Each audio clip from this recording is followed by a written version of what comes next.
ಈ ಗಾಡಿ ನಂತರನೇ ಮಿನಿ. ಒಂದು ಕಾರನ್ನ ಗೋಕಾ ಟ್ರ್ಯಾಕ್ ಅಲ್ಲಿ ಓಡ್ಸಕ್ಕಾಗತ್ತಾ? ಗೋಕಾ ಟ್ರ್ಯಾಕ್ ಅಲ್ಲಿ ಯಾವ ಕಾರ್ ಪರ್ಫೆಕ್ಟ್ ಆಗಿ ಓಡಿಸಬಹುದು ಅಂತ ಕೇಳಿದ್ರೆ ನಾನು ಮಿನಿ ಅಂತ ಹೇಳ್ತೀನಿ. ಗಾಡಿ ಸ್ವಲ್ಪ ಲೋ ಇರುವ ಕಾರಣದಿಂದ ಬೌನ್ಸ್ ಆಗಲ್ಲ, ಬಟ್ ರೋಡಿಗೆ ಪ್ಲಾಂಟೆಡ್ ಆಗಿರುತ್ತೆ. ಇನ್ನೊಂದು ಇದರ ಡೈಮೆನ್ಷನ್, ಇದರ ವೈಡ್ ಸ್ಟ್ಯಾನ್ಸ್ ಮತ್ತೆ ಶಾರ್ಟ್ ವೀಲ್ ಬೇಸ್ ಇಂದ ಹ್ಯಾಂಡ್ಲಿಂಗ್ ತುಂಬಾ ಈಸಿ ಆಗಿರುತ್ತೆ.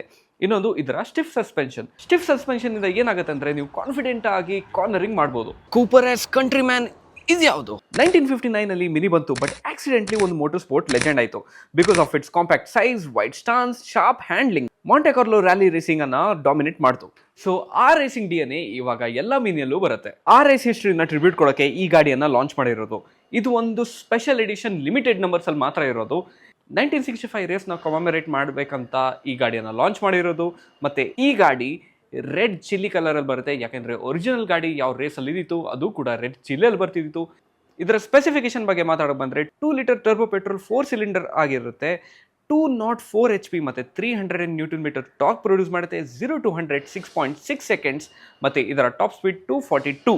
ಮತ್ತು ನಾವು ಎಲ್ಲ ಕಾರನ್ನು ಓಡಿಸಿದ್ದೀವಿ, ಮಜಾನೇ ಬಂತು. That's why Mini is called a go kart car.